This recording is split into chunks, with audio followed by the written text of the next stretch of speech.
कल्पना कीजिए, आप आज से लगभग 4500 साल पहले मिस्र के रेगिस्तान में खड़े हैं।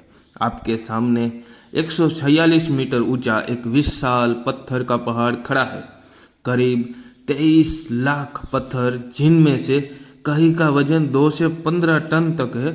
लेकिन उस समय में न बिजली थी, न क्रेन थी, न ट्रक था, न आधुनिक मशीनें थी। फिर भी इंसानों ने ऐसी इमारत बना दी जिसे आज भी दुनिया के सबसे महान इंजीनियरिंग चमत्कारों में गिना जाता है। अब सवाल ये है कि क्या यह सिर्फ मेहनत का परिणाम था, या फिर इसके पीछे कोई ऐसी तकनीक थी जो इतिहास के पन्नों से हमेशा के लिए गायब हो गई। और सबसे बड़ा सवाल, क्या पिरामिड के अंदर आज भी ऐसे रहस्य छिपे हैं जिन्हें किसी इंसान ने कभी नहीं देखा। आज की इस वीडियो में हम इंटरनेट पर फैली अफवाहों और फिल्मों की कल्पनाओं को नहीं, बल्कि पुरातत्व, इंजीनियरिंग और नई वैज्ञानिक खोजों के आधार पर उन सवालों के जवाब को खोजेंगे। वैसे जैसे जैसे वीडियो आगे बढ़ेगी वैसे मज़ा भी और आने वाला, इसीलिए हिस्ट्री में चैनल को सब्सक्राइब कर दीजिए अभी तक नहीं किया है तो। अध्याय 1, पिरामिड बनने से पहले का मिस्र कैसा था। आज जहाँ सिर्फ रेत दिखाई देती है, वहाँ कभी नील नदी की एक शाखा बहती थी, जो 2024 में वैज्ञानिकों ने उपग्रह चित्रों, भूवैज्ञानिक अध्ययन और तल छट के विश्लेषण से पुष्टि की कि गिजा के पास एक प्राचीन नदी शाखा मौजूद थी, जिसे अब अहरामात ब्रांच कहा जाता है।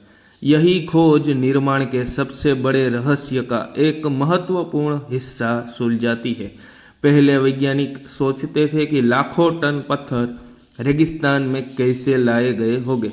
अब माना जाता है कि बड़े बड़े पत्थर नावों से इस नदी के रास्ते निर्माण स्थल तक पहुंचाए गए थे। लेकिन पत्थर पहुंच गए तो क्या उन्हें 146 मीटर ऊंचाई तक उठाना आसान हो गया? बिल्कुल नहीं। यहीं से असली रहस्य शुरू होता है। अध्याय 2, दुनिया की सबसे बड़ी इंजीनियरिंग पहेली। महान पिरामिड में लगभग 23 लाख पत्थर लगे हैं। यदि निर्माण लगभग 20 वर्षों में पूरा हुआ तो औसतन हर दिन लगभग 315 पत्थर अपनी जगह पर लगाने पड़े होंगे, यानी लगभग हर 4-5 मिनट में एक विशाल पत्थर। क्या यह संभव था? यहीं से कई सिद्धांत सामने आते हैं। सीधा विशाल रैंप, घुमावदार बाहरी रैंप, आंतरिक स्पाइरल रैंप, लीवर प्रणाली, लकड़ी के स्लेज जिन्हें गीली रेत पर खींचा गया। दिलचस्प बात यह है कि प्रयोगों से पता चलता है कि गीली रेत पर भारी पत्थर खींचने में कम बल लगता है, यानी प्राचीन मिस्रवासी शायद रेत को जानबूझकर गीला करते थे।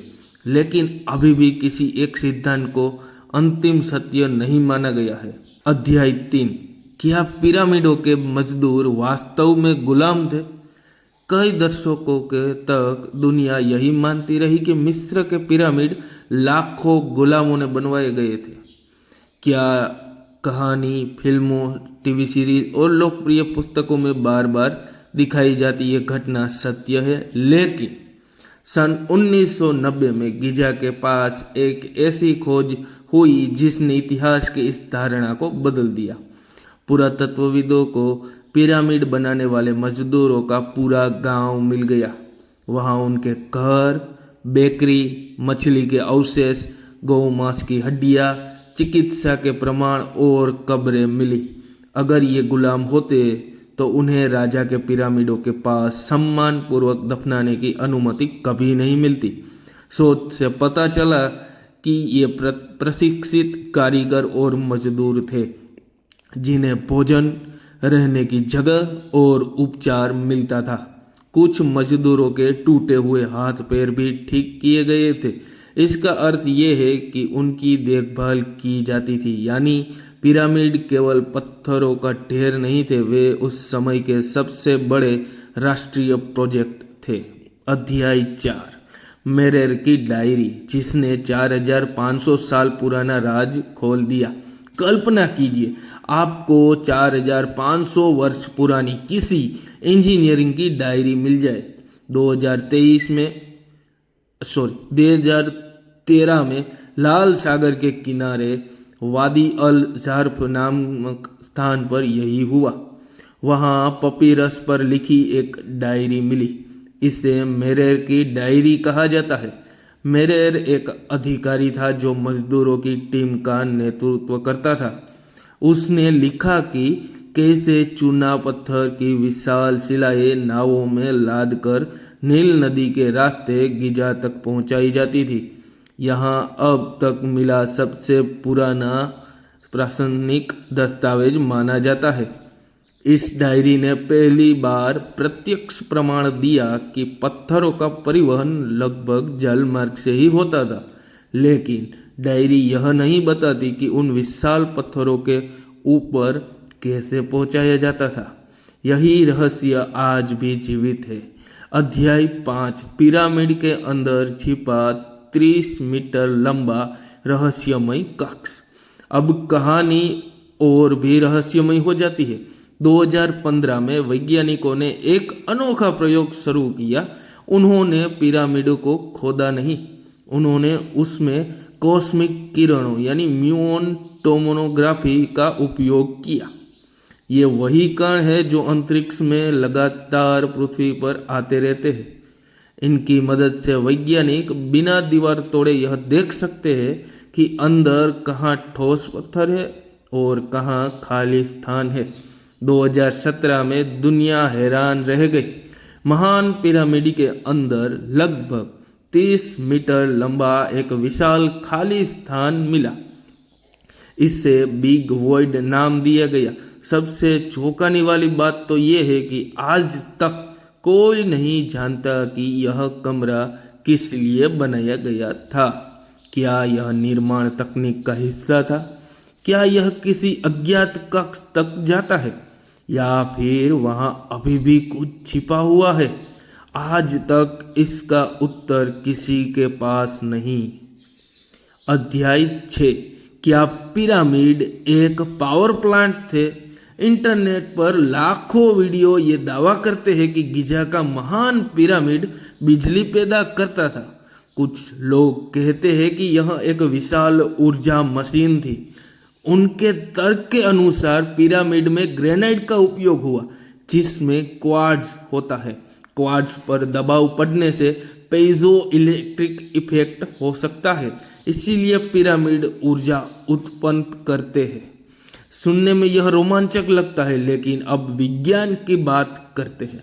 हाँ, क्वार्ट्ज में पेइजो इलेक्ट्रिक गुण होता है, लेकिन महान पिरामिड में ऐसा कोई प्रमाण नहीं मिला कि इसे बिजली उत्पादन के लिए बनाया गया था।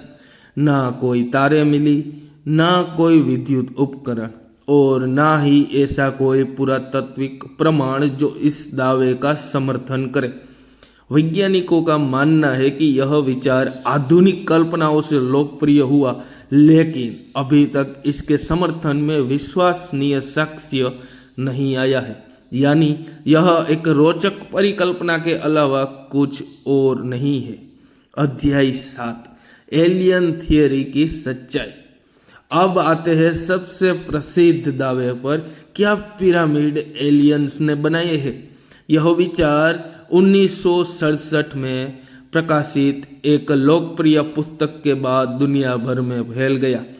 तर्क दिया गया कि उस समय इंसान इतने विशाल पत्थर नहीं उठा सकते थे, लेकिन पिछले कुछ दशकों में हुई खोजों ने इस दावे को काफी कमजोर कर दिया।